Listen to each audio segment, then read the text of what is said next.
Hello, I'm Patrice Williams from the ACLU of Ohio, and I'm here to give you some last-minute tips about voting.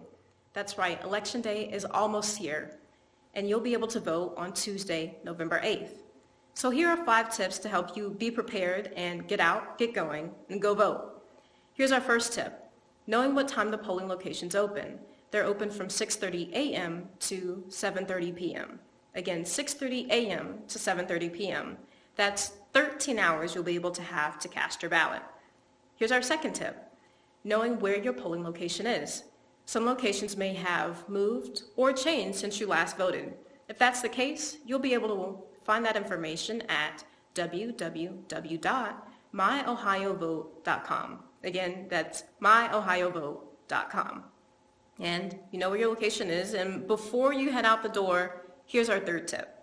You'll want to know what identification you can bring that will be appropriate for you to cast your ballot. Here are the types of identification that are acceptable on Election Day. You can bring a state-issued ID, a driver's license, a utility bill, a cell phone bill, a paycheck, a government letter, or a government check, and you can also bring a letter from the Social Security Office or the Ohio Department of Job and Family Services. All of these identifications are acceptable for you to cast your ballot. What you can't bring is your student ID or passport because they don't have your address on it. So you have your location and you made sure you've written it down, you know what identification to bring. Here's our next tip. Go ahead and go down to the polls and get in line. You'll finally meet a poll worker or an election official who will check to make sure your registration is updated and your name is in the voter books. They'll want to see that information by taking your ID. But if you find that your registration is not current, or you've been purged between 2011 and 2015, or even if you failed to change your address before the voter registration deadline, you'll need to fill out a provisional ballot. That's where our next tip comes in. So you're handed a provisional ballot and you'll need to complete your name, address, date of birth, and provide proof of identity as well as sign it. Make sure that all of that information is clear, legible, and there are no omissions. The election official or poll worker will need to be able to read it, so no sloppy handwriting. And after you cast your provisional ballot and you've gone to vote, then you're all done. However, here's our last tip.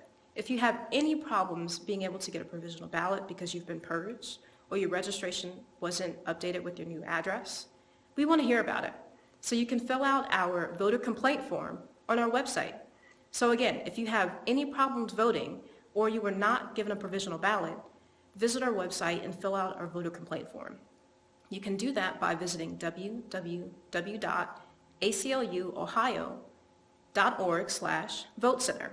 And you can find all of our tips there, including what time the polling locations open, so that's 6:30 a.m. to 7:30 p.m., where your location is by visiting myohiovote.com, what identification you need to bring, what to do if you've been purged and you need to fill out a provisional ballot, or if you have any troubles and you need to fill out our voter complaint form. We want to hear from you, and we're excited that you're participating in this.